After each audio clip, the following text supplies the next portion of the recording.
Ya, pemirsa, akun resmi YouTube DPR RI menjadi viral usai menayangkan judi online secara langsung karena dibajak atau dihack. Sang peretas mengganti foto profil akun YouTube DPR RI dengan logo judi slot dan menampilkan tayangan judi online secara live dan ditonton hampir mencapai 1.000 orang.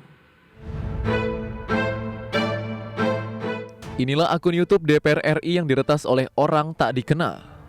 Pada foto profil terlihat logo judi slot dengan tulisan slot baris, sementara pada halaman utama menampilkan siaran live judi online yang ditonton oleh 964 orang. Hal tersebut dibenarkan oleh Sekjen DPR RI Indra Iskandar.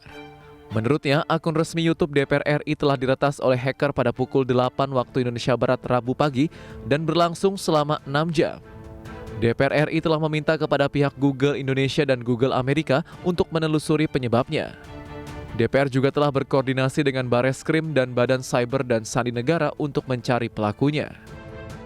Sekitar pukul 5.30, akun YouTube DPR dihack oleh orang yang tidak bertanggung jawab, dan ini sudah menjadi perhatian kami.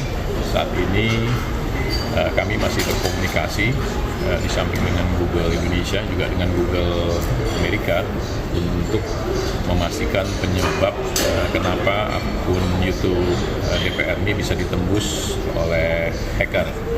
Di samping itu juga sampai dengan pagi ini dengan pihak Bareskrim maupun BSSN kami sudah melakukan koordinasi dan sedang ditelusuri. Untuk sementara secara manual dari Pustek Info DPR sudah melakukan recovery dengan cara manual. Peretasan akun YouTube resmi DPR menambah panjang daftar serangan cyber yang terjadi di tanah air. Sebelumnya serangan cyber dialami PT Bank Syariah Indonesia Tbk atau BSI. Data sebesar 1,5 terabyte yang diantaranya memuat 9 basis data berisi informasi pribadi lebih dari 15 juta pelanggan dan pegawai BSI diduga bocor. Data itu mencakup nama, alamat, informasi dokumen, nomor kartu, nomor telepon, dan transaksi. Kelompok peretas ransomware Lockbit 3.0 mengklaim bertanggung jawab atas peretasan data BSI itu. Jakarta, Ranistona Sanjaya, IDX Channel. Ya, pemirsa, untuk membahas tema menarik selanjutnya terkait dengan sistem keamanan siber Indonesia yang rawan dijebol, kita sudah tersambung melalui Zoom bersama dengan Bapak Alphonse Tanujaya, pengamat siber Vaksin.com. Ya, halo, selamat pagi Pak Alphonse. Selamat pagi, Pras. Ya, salam sehat Pak. Ya, terima kasih. Baik, terima kasih juga atas waktu yang disempatkan. Ini lagi-lagi ya, akun resmi DPR RI kali ini yang dijebol untuk YouTube-nya. Bagaimana pengamatan Anda begitu dan juga tanggapan Anda terkait dengan kondisi ini, Pak Alphonse? Kalau untuk kasus yang DPR ini sih sebenarnya hanya pengelolaan kredensial saja yang kurang baik. Ya, Oke. ada kemungkinan ini akunnya kan karena akun DPR, akun resmi, Iya. lalu dikelola oleh tim. Nah, Hmm. sebenarnya standar pengamanan akun yang baik adalah mengaktifkan two-factor authentication. Tetapi masalahnya, kalau mengaktifkan two-factor authentication, itu tidak bisa dikelola oleh tim. Jadi nggak bisa banyak orang. Oke. Karena tiap kali login dari komputer yang berbeda, dia akan minta two-factor authentication-nya. Nah, kalau saya duga kemungkinan two-factor authentication-nya tidak diaktifkan. Jadi cuma ngandelin username dan password. Nah, karena itu apakah berhasil ditebak karena ada Trojan, atau salah satu timnya itu tertipu memasukkan kredensial ke situs phishing. Dia berpura-pura dari admin YouTube gitu kan. Harap Anda ganti password Anda ini, lalu dia masukkan, nggak tahu waktu dia ganti password, sebenarnya dia masukin password, dia ngasih tahu passwordnya. Kira-kira itu yang terjadi. Nah, cuman Oke. yang perlu kita garis bawahi adalah ini mengapa terjadinya ketika pemerintah sibuk sangat serius ingin mengatasi judi online ini ya, gacor ya. Ya, Jadi ya, oke. kelihatannya peretas ini ingin unjuk gigi ngasih lihat, lu mau basmi, wah ayo sini, lu DPR aja bisa gue retas gitu loh. Jadi ya it's like a challenge for us gitu loh. Ya saya Oke. sebagai orang Indonesia Ya, merasa malu juga ya kalau hal ini terjadi untuk akun DPR ini. Mungkin hal ini bisa menjadi pelajaran bagi kita. Baik, tapi kalau kita lihat dari metode-metode yang biasa dilakukan hackers begitu ya untuk menjebol entah itu akun cybernya pemerintah kah ataupun milik perusahaan, itu seperti apa sih biasanya metode ataupun mekanisme yang mereka biasa lakukan begitu? Di dunia IT Hmm. itu, jadi security is a process. Hmm. Jadi kita tidak bisa kalau kita sudah ada satu satu pengamanan dan hari ini aman, itu sudah pasti minggu depan, bulan depan aman. Itu tidak. Jadi kamu Hmm. nggak bisa beli security. Security is not a product, it's a process. Oke. Jadi setiap saat selalu akan keluar celah keamanan. Setiap hari akan selalu keluar celah keamanan. Ya, Jadi ya, kalau ya. hari ini Anda aman, tidak berarti jaminan Anda minggu depan atau bulan depan aman. Lalu Hmm. bagaimana mengamankan diri? Mengamankan diri adalah selalu mengikuti update, melakukan patch secara serius, dan menerapkan prinsip-prinsip security yang baik. Dan itu harus berkelanjutan. Jadi nggak bisa sekali beli udah selesai rasanya aman, nggak bisa. Nanti ada keluar celah keamanan yang akan keluar setiap hari untuk Oke. seluruh aplikasi, Mm-mm. selalu akan keluar. Jadi secanggih apapun Anda, kalau Anda tidak mengupdate aplikasi yang harus diupdate, ya Anda akan bisa diretas. Tapi Anda katakan tadi kan mungkin ada salah satu mungkin apa ya bisa dikatakan modus begitu dengan berpura-pura mungkin menjadi pengelola YouTube-nya sendiri yang melalui kredensial yang seperti Anda sampaikan. Apakah ini kan akhirnya bisa mengecoh kita juga begitu? Betul. Jadi sebenarnya umumnya Hmm. kalau orang yang canggih itu mencuri dengan malware, menanamkan trojan ke handphone atau komputer kita. Tetapi dalam faktanya yang keberhasilan paling tinggi dalam mencuri kredensial itu bukan malware yang canggih, tetapi rekayasa sosial. Jadi Oke. dia menipu korbannya. Yang kita lihat lah contohnya APK-APK yang beredar, APK kurir online, Iya, APK iya. undangan pernikahan. Itu APK-nya tuh yang bikin orangnya canggih. Tapi yang nyebarin APK tuh orang nggak ngerti programming. Tapi dia pinter, dia memalsukan pernikahan, lalu kurir online. Kalau dia berhasil mendapatkan kepercayaan dari korbannya, maka dia akan berhasil. Jadi bukan APK-nya yang canggih, tetapi rekayasa sosialnya canggih. Dan Oke. mungkin korbannya yang kurang digital literate gitu loh. Jadi ya mungkin umumnya baby boomers atau yang lebih tua kan udah tidak kurang mengerti tentang hal-hal seperti ini. Dan celakanya mereka yang jadi sasaran. Kenapa? Secara ekonomi kan mereka sudah mapan. Jadi kalau Oke. akunnya dijebol ya lumayan kerugiannya akan besar sekali. Nah, dengan adanya kasus-kasus yang terjadi belakangan ini, Anda melihat bagaimana sebenarnya dengan sistem keamanan siber di Indonesia? Apakah memang karena sistemnya kah? Atau memang kedisiplinannya yang harus terus ditingkatkan? Pada prinsipnya ancaman cyber itu di seluruh dunia ini sama. Tetapi kita juga harus melihat fakta bahwa dari tahun 2022-2023 ini Indonesia banyak mengalami kebocoran data, khususnya data kependudukan, data lain yang dikelola oleh badan publik pemerintah. Oke. Yang swasta ada juga yang bocor, tetapi relatif sedikit dan mereka cepat sekali belajar. Nah ini yang mungkin perlu menjadi perhatian kita adalah bagaimana badan publik ini, lembaga pemerintah, kementerian dan yang terkait ini bisa segera belajar gitu loh. Jangan terulang lagi dan bisa menerapkan pengamanan yang baik. Lakukan sertifikasi, ikutilah ISO 27001, 27701 dan lakukan itu untuk mendapatkan prosesnya, jangan mendapatkan sertifikatnya.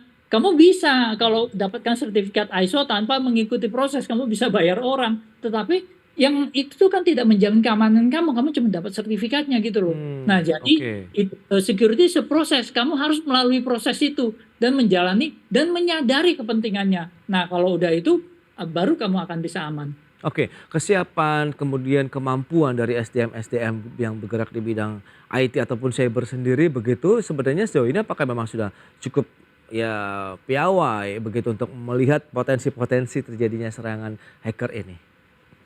Dari sisi sumber daya sebenarnya Indonesia cukup memiliki, ada banyak orang-orang jago, banyak kerja di Google, banyak kerja di Facebook juga. Tetapi kita perlu melihat fakta juga bahwa pengelola badan publik, decision maker itu banyakkan adalah baby boomers dan lebih tua. Nah, jadi kita perlu menyadari hal ini. Kenapa?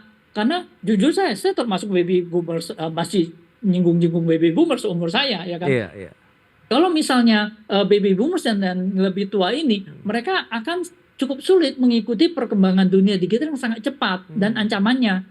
Jadi mungkin mereka perlu memposisikan diri dengan baik seperti menjadi strategis. Tapi yang di depan seperti jenderal untuk berperang di dunia digital, lalu mengambil keputusan dan mengambil aplikasi, lalu Iya, iya. pertahanan digital itu mungkin lebih baik diserahkan kepada millennials atau lebih muda. Itu saran saya. Jadi Oke. mungkin yang udah baby boomers atau lebih tua, udahlah kita pelan-pelan kita mengundurkan diri, menikmati hidup ya, naik sepeda goes atau apa gitu. Oke, oke. Nah, lantas strategi apa yang perlu disiapkan atau dikuatkan lagi? Kita akan bahas nanti di segmen berikutnya, Pak Alphonse. Kita akan jeda sebentar. Dan pemirsa, kami masih akan segera kembali usai pariwara berikut ini. Ya, Anda masih bersama kami dalam Market Review. Pemirsa, berikut ini kami sampaikan kembali sejumlah data terkait dengan serangan cyber yang ada di Indonesia. Ya, data selengkapnya bisa Anda saksikan di layar televisi Anda. Tahun 2021 ada sekitar 1,6 miliar insiden serangan cyber di Indonesia. Kemudian di tahun 2022 menurun sedikit begitu menjadi 1 miliar insiden serangan cyber begitu yang terjadi di Indonesia. Dan selanjutnya kita akan cermati dari sisi anomali trafik serangan cyber di tahun 2022, kebocoran data itu sekitar 14,75%, kemudian malware 56,84%. Itu dia beberapa data yang akan kami tanyakan kembali ke Pak Alphonse Tanujaya, pengamat keamanan cyber Vaxitcom. Baik, Pak Alphonse, kalau dilihat dari data yang tadi sudah disampaikan memang cenderung turun 2021-2022, tapi ini kan masih sangat tinggi begitu ya serangan-serangan cyber yang terjadi di Indonesia. Apa yang bisa kita lihat dengan beberapa strategi yang mungkin bisa dikemukakan begitu Pak Alphonse? Yang perlu disadari adalah data ini beda dengan ban. Jadi kalau data sekali bocor, once it is in the internet, it is there forever. Oke. Ban sekali bocor, kamu tambal, kamu bisa pakai lagi bannya, bocorannya hilang. Nah, kalau data kamu sekali bocor tadi di tahun 2022 bocor berapa data kependudukan, Yeah. lalu kemudian bocor data nomor SIM card, lalu bocor data pemegang BPKB nomor NIK ini punya mobil nomor berapa. Itu kalau sudah bocor kamu tambal juga nggak percuma, data it is there forever gitu loh. Itu yang perlu kita sadari. Jadi sekali data bocor itu kita akan menderita atas kebocoran data itu. Dan kabar buruknya yang paling menderita atas kebocoran data itu bukan pengelola data, bukan pemerintah, tapi pemilik data. Siapa? Masyarakat. Kita semua ini menjadi korban dari kebocoran data. Kita kan sudah biasa menerima spam, terima telemarketing segala macam. Itu karena data kita yang bocor. Lalu kejahatan-kejahatan cyber yang terjadi, penipuan rekening ini. Kenapa bisa terjadi? Karena data KTP yang bocor digunakan untuk membuat KTP bodong, lalu membuka rekening bank palsu. Nah, rekening bank palsu itu digunakan untuk menampung hasil kejahatan. Jadi kalau tidak ada data KTP yang bocor, itu penjahat juga akan sulit untuk melakukan monetisasi atas uangnya dengan KTP palsu. Jadi itu yang perlu kita sadari, bahwa data bocor ini ya once it is in the internet, it is there forever, karena itu sangat penting untuk mengelolanya. Jadi badan pemerintah, badan publik dan yang lainnya, termasuk badan swasta juga perlu sadar gitu loh. Sekali bocor, akan bocor selamanya. Kamu ada foto nggak pakai baju ya, di sana selamanya kamu nggak bisa batalkan. Kamu delete, kamu batal lagi, nggak bisa, orang lain udah copy. Oh, I see. Nah, pola peretasan sendiri yang dilakukan oleh oknum-oknum tadi begitu, Anda melihat seperti apa? Apakah memang lebih kepada untuk lebih menunjukkan kemampuan begitu aktualisasi, atau sekarang sudah mengarah ke yang lain begitu Pak Alphonse? Saat ini pola peretasan mereka sudah menuju ke mendapatkan keuntungan finansial. Kalau dulu kita lihat masih lucu-lucuan ya, ada virus rontok bro, ada virus pesin, virus patah hati atau apa, dia cinta ditolak, virus bertindak gitu kan, cuma lucu-lucuan. Tapi sekarang orang melakukan hacking, melakukan ransomware itu untuk mendapatkan keuntungan finansial. Dan yang terjadi di akun DPR yang dijebol ini, disinyalir juga pasti ada sangat erat hubungannya. Kenapa? Karena mungkin periuk-nasi daripada gacor ini terganggu. Nih, kenapa nih? Lu ganggu gua terus, lu blokir gua terus. Nih, sekarang gua ganggu lu gantian. Akun lu gua bobol, sekalian iklanin iklan gacor gua. Mungkin itu yang ingin mereka tunjukkan. Jadi memang sekarang sudah mengarah ke udah motif finansial ya. Berarti kalau dilihat jenis-jenis akun ataupun website siapa begitu yang paling sering ataupun diminati begitu oleh hacker ini? Yang diminati pasti akun yang populer, terutama akun pemerintah yang populer dan memang menjadi perhatian publik satu. Yang kedua, akun pesohor-pesohor. Anda punya akun dengan follower yang jutaan itu akan menjadi incaran. Jadi Anda harap berhati-hati dengan hal ini karena sekali diambil alih itu akan disalahgunakan seperti yang ini disalahgunakan dengan cukup membuat malu lah. Kita bukan cuman pengelola dari akun DPR resmi, ini verified account lagi yang sudah diambil alih, tapi ya, orang Indonesia juga malu ya, masa anggota dewan yang demikian ini bisa diambil alih, bahkan mengiklankan ini judi online yang harusnya dibasmi kan. Oke.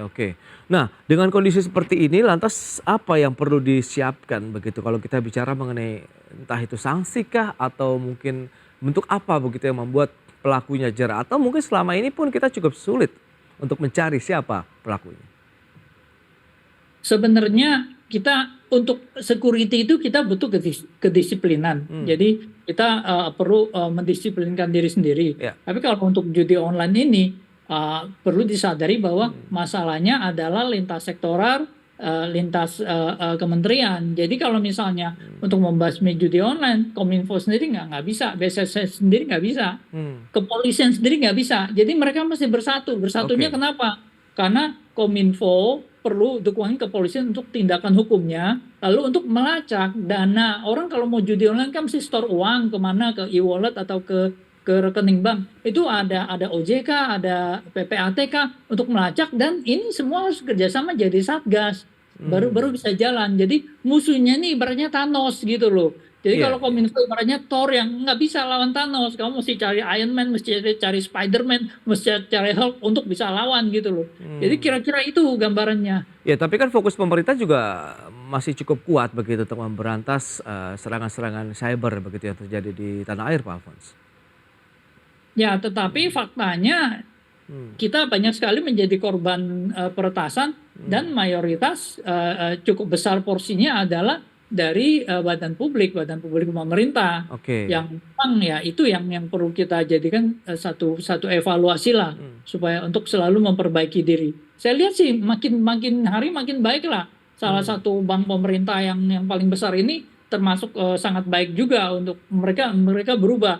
Tapi ya semoga orang berubah jangan sampai istilahnya kamu habis rumah kamu kebakar baru kamu beli asuransi gitu loh. Kalau bisa sebelum rumah kamu kebakar kamu udah beli asuransi sehingga terjadi kebakaran kamu udah tercover gitu loh. Jadi gambarnya seperti itu. Nah, lantas langkah-langkah apa yang perlu disiapkan Pak Alphonse untuk kita bisa terhindar dari serangan hacker ataupun serangan cyber tadi begitu baik dari sisi perusahaan begitu pribadi ataupun mungkin lembaga pemerintah? Kalau untuk perusahaan dan lembaga pemerintah, ikuti saja standar security. Standar security sudah banyak, ngikutinya nggak gampang. Standar ada ISO 27001, 27701, dari BSSN juga ada standar pengamanan, dari bank juga ada Basel. Jadi ini itu kalau diikuti itu akan aman, tapi itu tebel itu. Jadi ngikutinya itu susah. Peraturannya ada, bacanya bisa, disiplin mengikuti itu yang susah. Itu yang pertama. Yang kedua, kita sebagai user perlu mengamankan diri kita. Karena sekarang kita punya aset digital. Aset digital kita apa? Akun dan kredensial. Jadi Anda perlu mengamankan itu dengan baik. Saya ada tips yang mudah namanya call, paman, one time. Maksudnya apa? Call itu Anda pakai Truecaller untuk mengidentifikasi orang yang ingin nyepam Anda. Karena ini crowdsourcing, jadi otomatis akan diidentifikasi dan ditolak. Kalau ada debt collector, ada orang telemarketer, otomatis akan muncul nomornya, itu gratis. Lalu paman itu singkatan dari password manager. Anda perlu pakai password manager untuk menyimpan akun Anda dengan password yang unik. dan Anda hanya perlu mengingat satu password manager itu. Yang ketiga, one time. Anda harus mengaktifkan one time password. Dalam kasus yang DPR ini, ya karena one time password tidak diaktifkan, ketika passwordnya berhasil ditebak, maka akun berhasil diambil alih. Kalau Anda aktifkan two factor authentication, itu akun Anda akan aman sekalipun passwordnya diketahui, mereka nggak akan bisa login. Kenapa? Karena kalau login dari perangkat baru akan minta OTP seperti kita transaksi internet banking yang pakai token itu. Baik, nah untuk masyarakat sendiri bagaimana untuk menjaga ataupun perlindungannya sendiri? Kan kita tahu juga ada Undang-Undang Nomor 27 Tahun 2022 ini Pak Alphonse tentang perlindungan data pribadi.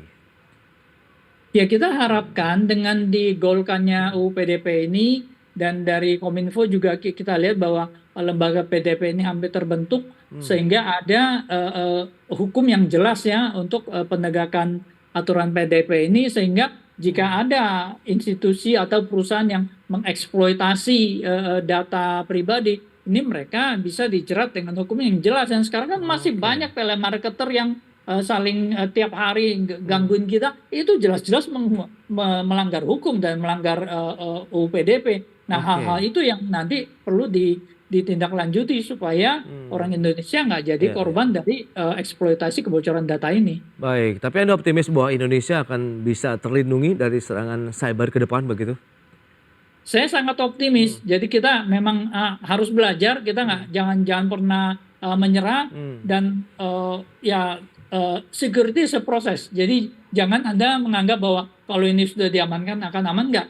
Anda harus selalu belajar dan harus selalu menyesuaikan diri dengan perubahan yang terjadi. Baik, Pak Alphonse, terima kasih banyak atas waktu dan sharing yang sudah Anda sampaikan kepada pemirsa. Paling tidak kita harus siap-siap begitu mengantisipasi diri untuk menghadapi serangan-serangan cyber begitu yang masih berpotensi terjadi di Indonesia. Terima kasih, selamat melanjutkan aktivitas Anda kembali. Salam sehat, Pak Alphonse. Terima kasih. Ya. Baik pemirsa, 1 jam sudah saya menemani Anda dalam Market Review. Saya Prasetyo Wibowo beserta kerabat kerja yang bertugas undur diri. Terima kasih dan sampai jumpa.